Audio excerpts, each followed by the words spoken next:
انتوا دلوقتي بتسمعوا ملاعب الأحلام مع محمد يحيى على بودكاست الوطن.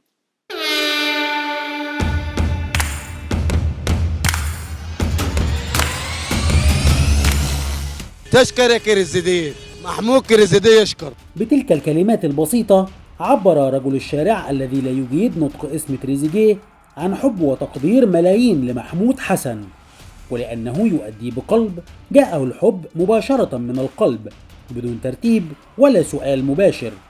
لما لا وهو يقاتل على مدار سنوات بقميص منتخب مصر، وأصبح هو الجندي المجهول للفراعنة والمظلوم إعلاميا في ظل تألقه في جيل يشمل الأسطورة محمد صلاح. نسجل محمد صلاح تريزيجيه تعادل. محمد صلاح لتريزيجيه هي بنلعب عليه. تريزيجيه كان كلمة السر في تأهل المنتخب المصري لكأس العالم 2018، ففي الوقت الذي هتفت فيه الملايين باسم محمد صلاح لم تنسى الجماهير أن تريزيجيه هو الذي تسبب في ضربة الجزاء التي سجل منها صلاح هدف التأهل أمام الكونغو في اللحظات الأخيرة باستاد برج العرب. الأنظار توجهت نحو صلاح الذي سقط أرضا بعد هدف تعادل الكونغو في شباك الحضري وقيامه لتشجيع زملائه، ولكن من كان في الملعب شاهد تريزيجيه وهو يقاتل برجولة، فجاءته المكافأة الإلهية بحصوله على ضربة الجزاء الحاسمة التي لن ينساها التاريخ.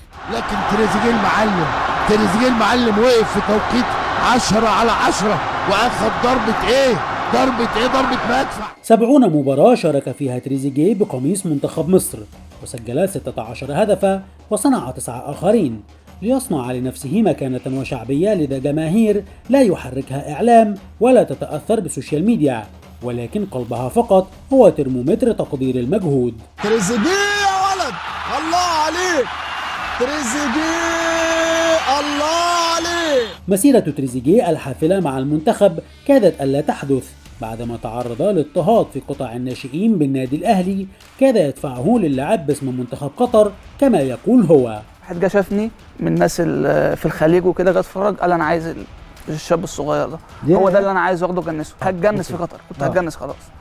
لحد ما كابتن علي ماهر جه شاف التقرير قال انا عايز اشوف اللعيب اللي هم قاعدين ملوش لازمه، يعني مكتوب عليا ملوش لازمه في النادي، لازم يمشي. رحلة تريزيجيه ملهمة بالمعنى الحرفي للكلمة، فبدأ مشواره مع الأهلي قبل أن ينتقل في 2015 لفريق أندرلخت البلجيكي كإعارة، وأثبت نفسه بشكل كبير ليتمم أندرلخت صفقة التعاقد معه نهائيا، لكنه عانى الأمرين بسبب السويسري فايلر مدرب الأهلي الأسبق والذي كان مدربا لأندرلخت في ذلك التوقيت.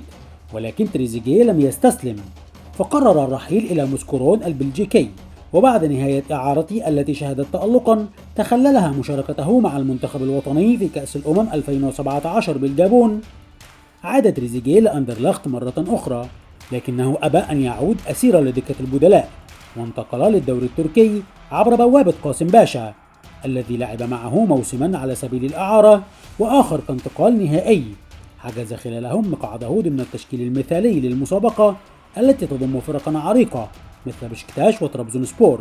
وبعد رحلته في تركيا جاءه الانتقال الأهم بالتوجه نحو الدوري الإنجليزي عبر بوابة أستون فيلا. لعب تريزيجيه مع الفيلانز موسمين قبل أن تصيبه لعنة الرباط الصليبي ليغيب فترة، وبعد عودته وجد ستيفن جيرارد مدربا للفريق، إلا أنه اصطدم معه بسبب رغبته في المشاركة. والجول من تريزيجيه يسجل أول أهدافه في الدوري الإنجليزي الممتاز. العودة لتركيا كانت هي السبيل لتريزيجيه للمشاركة مرة أخرى، فأعير لبشاك شهير وتألق مرة أخرى قبل أن ينتقل نهائيا لفريق طرابزون سبور الذي توج معه بلقب كأس السوبر التركي. تريزيجيه شوت جول، müthiş bir gol تريزيجيه. محمود حسن المسمى تريزيجيه على اسم أحد أهم لاعبي منتخب فرنسا في جيله الذهبي، كان وسيظل أحد العناصر المؤثرة وبقوة في تشكيلة منتخب مصر، وينقصه فقط مثل باقي جيله التتويج ببطولة دولية مع المنتخب ليترك بصمة أكبر في تاريخ الفراعنة. ولكن في النهاية يجب أن نقول له شكرا يا تريزيجيه. كل حضراتكم الاسبرنت بالقيمة الكبيرة والإمكانيات الهائلة وشخصية ولد صاعد اسمه محمود حسن تريزيجيه. كنتوا بتسمعوا ملاعب الأحلام مع محمد يحيى على بودكاست الوطن.